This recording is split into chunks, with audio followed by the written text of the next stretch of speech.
चलिए, तो अब हम लोग यहाँ पर हिमालय पर्वत से रिलेटेड कुछ क्वेश्चन को यहाँ पर देखेंगे। हिमालय पर्वत हम लोगों ने बहुत डिटेल में पढ़ा है, तो मेरे ख्याल से यहाँ पर जो भी क्वेश्चन है, अगर आप ठीक से पढ़े होंगे तो सारा का सारा क्वेश्चन आपसे बनेगा। लगभग 10-12 क्वेश्चन होगा यहाँ पर, ज़्यादा नहीं है, लगभग 14 क्वेश्चन के आसपास यहाँ पर देखने वाले हैं। देखिए, अच्छा, इसका जो नोट्स है, देखो, ये जो हिमालय पर्वत है, इसका मैंने जो भी आपको पढ़ाया हुआ है, इसका नोट्स आपको मैं प्रोवाइड कर दूंगा। लेकिन इसके लिए आपको सिर्फ ये करना होगा कि जितना भी मैं पढ़ाया हूँ, जैसे मैपिंग वगैरह मैंने बनाया हुआ है, उसको अपने से खुद से आपको बनाना है। यहाँ पर इस प्रकार से नोट्स में जो दूंगा उसमें तो आपको कंप्लीट यहाँ पर देखने को मिलेगा ही, सब चीज़ यहाँ पर रहेगा। जैसे हिमालय पर्वत पढ़ा है, हिमालय पर्वत में हम लोगों ने ट्रांस हिमालय पढ़ा है। ट्रांस हिमालय में यहाँ पर जो भी चीज़ें हम लोगों ने देखा, ये काराकोरम श्रेणी, लद्दाख श्रेणी, जास्कर श्रेणी, कैलाश श्रेणी, इन सब के बारे में पूरा डिटेल इस प्रकार से यहाँ पर लिखा हुआ है लिखने को, है ना। ये वृहद हिमालय के बारे में यहाँ पर फिर ये लिखा हुआ है, फिर लघु हिमालय के बारे में लिखा हुआ है ना। वैसे ही यहाँ पर शिवालिक श्रेणी के बारे में, फिर यहाँ पर एक कश्मीर हिमालय, कुमाऊं हिमालय, नेपाल हिमालय, असम हिमालय, ये सब के बारे में पूरा डिटेल यहाँ पर लिखने को लिखा हुआ है। लेकिन मैं जितना आपको समझाया हूँ उससे ज़्यादा डिटेल इसमें नहीं है। जितना डिटेल में मैंने आपको वहाँ पर समझाते हुए मैं गया हूँ, वही सब चीज़ें यहाँ पर लिखा हुआ है। तो बेहतर होगा कि जो वीडियो मैंने आपको मतलब समझाते हुए बनाया हुआ है, उसको आप लोग बार बार देखिए और अच्छे से नोट्स बनाइए। अपने से नोट्स बनाएंगे ज़्यादा अच्छा रहेगा वो। तो नोट्स तो आपको मिल ही जाएगा, लेकिन इसके लिए आपको क्या करना पड़ेगा, जो मैपिंग वाली चीज़ें हैं, जो मैप आपको मैं बनाने के लिए अभी जो बताया हूँ, इस प्रकार से हिमालय का आपको मैप बनाना है, कहाँ कहाँ पे क्या क्या चीज़ें हैं, सबको अच्छे से दर्शाना है। उसको एक बड़ा सा सीट में आपको मैप बना करके अच्छे से रखना है, ठीक है। बाकी ये वाले जो नोट्स है उसको मैं चैट सेक्शन में सेंड कर दूंगा, या फिर वहाँ पर कोर्स वाले सेक्शन में अपलोड कर दूंगा, वहाँ से आप लोग इसको देख सकते हैं। चलिए, थोड़ा सा आपको मेहनत भी करना होगा, मतलब ऐसा नहीं कि हर चीज़ यहाँ पर प्रोवाइड कर दिया जाएगा तो आप पढ़ना ही छोड़ देंगे फिर। देखिए, अब इसके बाद यहाँ पर समझिए क्वेश्चन, देखो क्या बोल रहा है पहला क्वेश्चन।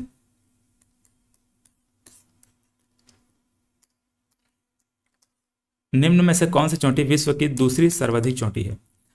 तो मैंने आप लोगों को बहुत सारे चोटियों के बारे में बात किया है, ठीक है। ये बहुत सारी चोटियों को हम लोगों ने यहाँ पर देखा हुआ है। देखो, ये सब के बारे में हम लोगों ने बात किया है। विश्व की दूसरी सबसे चोटी ऊंची चोटी बोला जा रहा है, तो सबसे ऊंची चोटी तो ये केटू है, सॉरी माउंट एवरेस्ट है। और दूसरी ऊंची चोटी यहाँ पर केटू है, ठीक है। माउंट एवरेस्ट सबसे ऊंची चोटी है, भारत मतलब पूरे विश्व की सबसे ऊंची चोटी क्या है, माउंट एवरेस्ट है। और दूसरी ऊंची चोटी कौन सी है, केटू है। और तीसरी पूछा जाएगा तो फिर कंचनजंगा है, ठीक है। और चौथी पूछा जाएगा तो यहाँ पर मकालू है। तो ऐसा टाइप का है। तो यहाँ पर हमसे जो क्वेश्चन पूछा गया है, ये क्वेश्चन, दूसरी सर्वाधिक ऊंची चोटी यहाँ पर क्या रहेगा, केटू रहेगा, ठीक है, मतलब कि गॉडविन ऑस्टिन रहेगा। भारत का सर्वोच्च शिखर क्या है पूछा जा रहा है। अब देखो क्या क्या है, नंदा देवी दिया है, कामेत दिया है, माउंट एवरेस्ट दिया है, कंचनजंगा है। तो माउंट एवरेस्ट तो हमारे भारत में नहीं है, ठीक है। माउंट एवरेस्ट हमारे भारत में नहीं है। इसका सही आंसर क्या होगा, कंचनजंगा रहेगा। आपको ध्यान देना है, वहाँ पर या तो कंचनजंगा दिया रहेगा या तो केटू दिया रहेगा, ठीक है। फिलहाल यहाँ पर क्या दिया हुआ है, कंचनजंगा दिया हुआ है। तो भारत का सर्वोच्च शिखर क्या है, कंचनजंगा है, ठीक है। फिर भारत पर स्थित सर्वोच्च शिखर क्या है, कंचनजंगा, ऐसा टाइप का रहेगा, है ना। यहाँ पर हम लोगों ने देखा ना, कंचनजंगा की ऊंचाई 8,598, इस प्रकार से मैंने आपको बताया हुआ है। इसको देखिए, लघु हिमालय को शिवालिक श्रेणी से अलग करने वाली जोन का नाम बताना है, ठीक है। लघु हिमालय को शिवालिक श्रेणी से अलग करने वाली संरचना का नाम बताना है। तो यहाँ पर हम लोगों ने देखा हुआ है, देखो ये फिलहाल इस प्रकार से इसका ऑप्शन दिया हुआ है। देखो, लघु हिमालय को, लघु मतलब कि ये मध्य हिमालय, तो मध्य हिमालय को शिवालिक श्रेणी से अलग करने वाली जो लाइन है उसको MBF बोलते हैं, मेन बाउंड्री फॉल्ट बोलते हैं, ठीक है। क्या बोलेंगे, मेन बाउंड्री फॉल्ट बोलेंगे, ठीक है। ऑप्शन ए इसका सही है। इसके बाद देखिए, नुब्रा नदी के बारे में क्या बोल रहे हैं। नुब्रा नदी का उद्गम स्थल, एग्जाम में पूछेगा इस क्वेश्चन है ना सभी। नुब्रा नदी का उद्गम स्थल क्या है पूछा जा रहा है, कहाँ से उद्गम होता है नुब्रा नदी का। तो सियाचिन ग्लेशियर से होता है, ठीक है। सियाचिन ग्लेशियर से नुब्रा नदी निकलती है, आपको मैं समझा चुका हूँ इसको भी। ये इस प्रकार से यहाँ पर ये सियाचिन ग्लेशियर है, इसी सियाचिन ग्लेशियर से इस प्रकार से नुब्रा नदी निकलती है ऐसे, और जाकर के श्योक नदी फिर मिल जाती है। और श्योक नदी कहाँ बहती है, काराकोरम और लद्दाख के बीच में बहती है। इसी प्रकार सिंधु नदी यहाँ पर ये लद्दाख और जास्कर के बीच में बहती है, ठीक है। ऐसे टाइप से यहाँ पर मैं आपको समझाया हुआ था।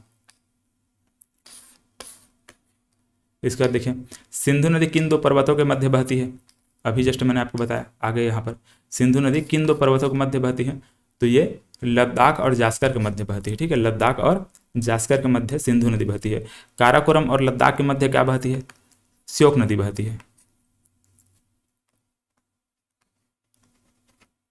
ठीक है। इसके मध्य क्या बहती है, श्योक नदी बहती है।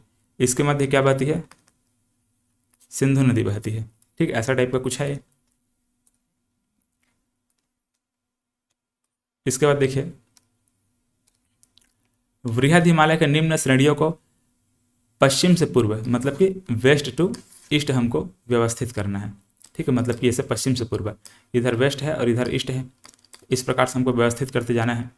तो मैंने आपको वहाँ पर एक ट्रिक बताया था, ऐसे का न ध अ ऐसे, फिर म का, ऐसा कुछ मैंने आपको वहाँ पर बताया हुआ था।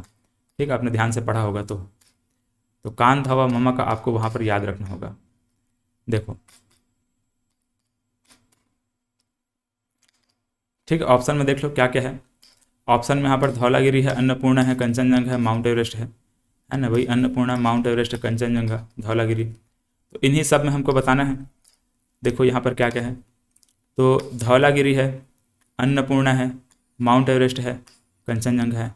ठीक है, धौलागिरी, अन्नपूर्णा, माउंट एवरेस्ट, कंचनजंगा, तो यही ऑप्शन हमको लेना पड़ेगा, है ना? धौलागिरी, अन्नपूर्णा, माउंट एवरेस्ट और कंचनजंगा। धौलागिरी, अन्नपूर्णा, ये तो नहीं रहेगा, कंचनजंगा बाद में आएगा ना। तो धौलागिरी, अन्नपूर्णा, माउंट एवरेस्ट और कंचनजंगा, ये ऑप्शन सही रहेगा। ठीक है, ऑप्शन डी सही रहेगा, धौलागिरी, अन्नपूर्णा, माउंट एवरेस्ट और कंचनजंगा। इसका देखिए डल झील कहाँ है। ठीक है, डल झील अभी आपको मैं हिमालय पर्वत में बताया था, हिमालय पर्वत में कहाँ बताया था? कश्मीर में आपको बताया था। तो कश्मीर में क्या है? डल झील है। वहीं पर एक वुलर झील है। कौन सी नदी में है? झेलम नदी में आपको बताया था। झेलम नदी में वुलर झील है, डल झील, इस प्रकार से बताया था ना। डल जो दोनों मीठे पानी की झील है, डल झील और वुलर झील, दोनों क्या है? मीठे पानी की झील है। अगर पूछा जाएगा दोनों में से कौन वुलर नदी में ही स्थित है, तो वहाँ पर झेलम नदी में ही स्थित है, तो आपको बताना होगा वुलर झील। ठीक है, वुलर झील क्या होती है? झेलम नदी पर ही स्थित है, जबकि यहाँ पर जो डल झील है थोड़ा सा उससे दूर में है। हालांकि लेना है दोनों को कि उसी में स्थित है ऐसा बोल करके, क्योंकि दोनों का पानी वहाँ पर उस नदी में जाती है, जो झेलम नदी है उसमें दोनों का पानी जाता है। रोहतांग दर्रा किस श्रेणी पर स्थित है? ठीक है, रोहतांग दर्रा मैंने आपको समझाया हुआ है, किस श्रेणी पर स्थित है बताइए? पीर पंजाल है, काराकोरम है, शिवालिक श्रेणी है, उपरोक्त में से कोई नहीं, तो इसका सही आंसर है पीर पंजाल। देखो, ये रोहतांग दर्रा अगर आपसे पूछा जाएगा, है ना, देखो रोहतांग दर्रा, हालांकि यहाँ पर आपको बृहद हिमालय में दिख रहा है, लेकिन यहाँ पर ये वाला पॉइंट को आपको लेना है। ठीक है, रोहतांग दर्रा कहाँ पूछा जाएगा, तो किसको लेना है आपको? पीर पंजाल में लेना है। ठीक है, पीर पंजाल दर्रा में, पीर पंजाल श्रेणी में स्थित, ऐसे याद रखेंगे। ठीक है, यहाँ पर हालांकि मैंने लिख दिया है, लेकिन इसको किधर लेना है आपको? इधर लेना है, बृहद हिमालय नहीं बोल देना इसको, पीर पंजाल श्रेणी में रोहतांग दर्रा ऐसे लिखेंगे इसको। ठीक है, मैं आपको इसको करेक्ट कर देता हूँ ऐसे।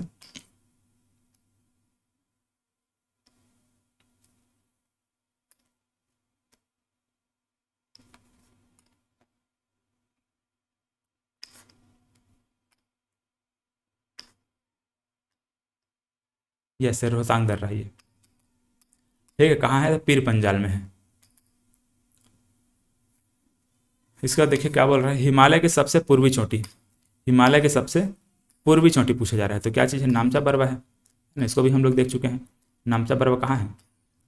ये देखो नामचा बर्वा है, ये सबसे पूर्वी चोटी है नामचा बर्वा। और इसी प्रकार से मैं आपको सबसे पश्चिमी चोटी भी बताया था। ठीक है, यहाँ पर ये क्या है? नंगा पर्वत सबसे पश्चिमी चोटी है, नंगा पर्वत हिमालय पर्वत की सबसे पश्चिमी चोटी और सबसे पूर्वी चोटी। चलिए इसका देखिए 10वां क्वेश्चन क्या बोल रहा है, निम्न में से सबसे ऊंची चोटी कौन सी है? निम्न में सबसे ऊंची चोटी कौन सी है? क्या क्या दिया है? मकालू दिया है, धौलागिरी दिया है, नंगा पर्वत है और अन्नपूर्णा है। अब यहाँ पर मैंने आपको जो ट्रिक बताया हुआ था उसको याद रखना पड़ेगा, है ना। एम के एम, डी एन एन के एन, ऐसा वाला जो बताया था ना, माउंट एवरेस्ट था एम, फिर K2 था, फिर कंचनजंगा था, है ना ऐसे। तो एम के एम ये मकालू था, उसके बाद DNA धौलागिरी था, अन्नपूर्णा था, DNA तो धौलागिरी, नंगा पर्वत, फिर अन्नपूर्णा ऐसे, फिर उसके बाद एन के एन। ठीक है, यहाँ पर नंदा देवी, ये नंदा देवी है, ये कामेत है, ये नामचा बर्वा है। यहाँ पर धौलागिरी है, ये नंगा पर्वत है, ये अन्नपूर्णा है। यहाँ पर माउंट एवरेस्ट है, ये K2 है, ये कंचनजंगा है और ये मकालू है। तो ऐसा टाइप का मैंने बताया था, ये ऊंचाई के बढ़ते क्रम में ऐसा लिखा हुआ है। ठीक है, इधर ऊंचाई बढ़ते जाता है। सबसे ऊंची चोटी कौन सी है? हिमालय, ये जो माउंट एवरेस्ट है वो है, और सबसे कम यहाँ पर कौन सा है? ये है। ठीक है, इन सब में इन 10-12 जो यहाँ पर लिखा गया है ना, 10 जो चोटी लिखा गया है इसमें, तो इनमें से सबसे ऊंची चोटी कौन सी रहेगी बताओ? मकालू है क्या? यहाँ पर मकालू है, या फिर धौलागिरी है, या फिर नंगा पर्वत, या फिर अन्नपूर्णा है? तो यहाँ पर ध्यान से देखना क्या रहेगा, मकालू रहेगा, मकालू। ठीक है, यहाँ पर जो मकालू है ना, ये मकालू है। इसके नीचे यहाँ पर धौलागिरी है, ये धौलागिरी है। फिर यहाँ पर नंगा पर्वत है ना, ये नंगा पर्वत है। और फिर यहाँ पर अन्नपूर्णा है। तो चारों का नाम यहाँ पर दिया गया है। तो सबसे ऊंची इसमें कौन सी है? मकालू है। इसके बाद देखिए यहाँ पर निम्नलिखित में से कौन सबसे नवीन पर्वत है? तो हम जानते हैं शिवालिक पर्वत सबसे क्या है, नवीन पर्वत है। मैंने आपको बताया था ना कैसा हिमालय का निर्माण हुआ है। तो सबसे लास्ट में क्या हुआ था? शिवालिक पर्वत का निर्माण हुआ था, शिवालिक श्रेणी का निर्माण हुआ है। बाकी यहाँ पर अरावली, अन्नामलाई की पहाड़ी, विंध्याचल पर्वत है, सभी दक्षिण भारत में सब देखने वाले हैं। मतलब प्रायद्वीपीय भारत में इन सबको देखने वाले हैं ना, मतलब कि प्रायद्वीपीय भारत में सबके बारे में बात करेंगे। ये राजस्थान वाले क्षेत्र में है, ये हमारा दक्षिण भारत में है, मतलब कि आपका तमिलनाडु और केरल वाले क्षेत्र में है, तमिलनाडु केरल इस वाले क्षेत्र में हमको ये देखने को मिलता है अन्नामलाई। विंध्याचल पर्वत देखते हैं राजस्थान, सॉरी ये मध्य प्रदेश वाले क्षेत्र में। इसके बाद 12वां क्वेश्चन देखिए, ट्रांस हिमालय में कौन सा श्रेणी शामिल नहीं है? कौन सा श्रेणी शामिल नहीं है ट्रांस हिमालय में? तो ट्रांस हिमालय में हम लोग क्या क्या देखें, पहले यहाँ पर काराकोरम है ना, पहले क्या था, काराकोरम था, फिर लद्दाख श्रेणी था, फिर जास्कर था, फिर ऐसे कैलाश था। यहाँ पर काराकोरम है, लद्दाख है, जास्कर है, पीर पंजाल इसमें नहीं था, तो पीर पंजाल इसमें शामिल नहीं है। 13वां क्वेश्चन देखिए, निम्न में से कौन सी चोटी विश्व की दूसरी सर्वाधिक चोटी है? ठीक है, विश्व की दूसरी सर्वाधिक चोटी है। तो हम लोगों ने सबसे ऊंची चोटी क्या देखा है? माउंट एवरेस्ट देखा है। माउंट एवरेस्ट सबसे ऊंची चोटी, और दूसरी चोटी में कौन सी है? केटू है, तो ये केटू रहेगा दूसरी सबसे ऊंची चोटी। जवाहर सुरंग किस में है? ठीक है, जवाहर सुरंग किस में है बताइए, कहाँ है जवाहर सुरंग? देखो ये बनिहाल दर्रा, ठीक है। तो ये जम्मू से कश्मीर के बीच में यहाँ पर देखिए क्या चीज़ है, एक दर्रा है जिसका नाम क्या है? बनिहाल दर्रा। जम्मू से कश्मीर जाने के लिए दर्रा है जिसको नाम बोलते हैं बनिहाल दर्रा। और इसी बनिहाल दर्रा में यहाँ पर जवाहर सुरंग में बताया था आपको, ठीक है। ये वाला पॉइंट पर क्या है? जवाहर सुरंग है, ठीक है। ये वाला पॉइंट पर क्या है? जवाहर सुरंग, ठीक है। जवाहर सुरंग ये लिखा हुआ है। तो जवाहर सुरंग किस में है? पीर पंजाल श्रेणी में है। पीर पंजाल श्रेणी में बनिहाल दर्रा में है, पीर पंजाल श्रेणी बनिहाल दर्रा। इसी प्रकार से यहाँ पर अटल टनल की बात करेंगे तो ये रोहतांग दर्रा और पीर पंजाल श्रेणी, मतलब पीर पंजाल श्रेणी और रोहतांग दर्रा याद रखेंगे, ठीक है। ये जम्मू कश्मीर में है, ये हिमाचल प्रदेश में है।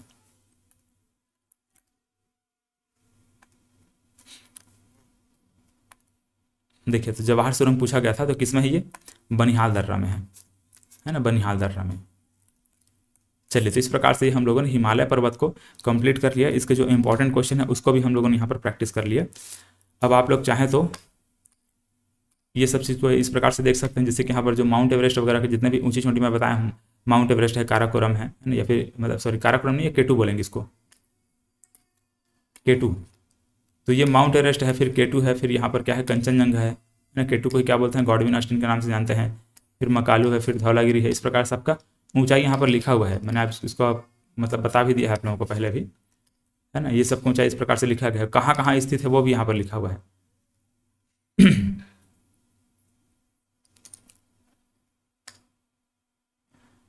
देखो वो जो हम लोगों ने पढ़ा हुआ है वही ट्रांस हिमालय को यहाँ पर विस्तार से बताया गया है, क्या क्या सब चीज़ें हैं उसको, है ना। यहाँ पर ट्रांस हिमालय में आपका जो जो श्रेणियाँ हैं, ठीक है, जैसे कि यहाँ पर काराकोरम श्रेणी के बारे में पहले बात किया है।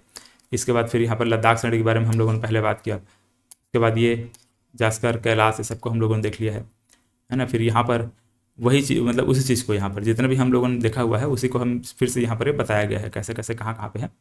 लेकिन जो मैंने डायग्राम बनाया हुआ है उसको आप लोग याद रखेंगे। फिर ये वृहद हिमालय है, ठीक है। वृहद हिमालय में फिर क्या क्या चीज़ें हैं उसको यहाँ पर बताया गया है ना। इसके बारे में जो भी थोड़ा बहुत डिटेल बताया गया है। उसके बाद फिर यहाँ पर विश्व की सबसे ऊंची चोटी माउंट एवरेस्ट इसी में है, ये सब चीज़ बताया जा रहा है। फिर मध्य हिमालय, मध्य हिमालय में कौन कौन सी श्रेणी है उसके बारे में बताया जा रहा है। इस प्रकार से कौन से दर्रा में कौन सा सुरंग है, ये सब के बारे में यहाँ पर डिस्कस किया गया है। ऐसे इसको हम लोगों ने देख लिया था, कश्मीर घाटी कहाँ पे है, ये सब चीज़ों के बारे में बात कर लिया है ना। निम्न हिमालय या फिर लघु हिमालय या फिर मध्य हिमालय, इस प्रकार से इसको कहा जाता है। और यहाँ पर शिवालिक के बारे में बात किया गया है। ये तीन हिमालय, ये कश्मीर हिमालय ना, कश्मीर हिमालय, कुमाऊँ हिमालय, नेपाल हिमालय, ये सब चीज़ हम लोगों ने डिस्कस कर लिया है।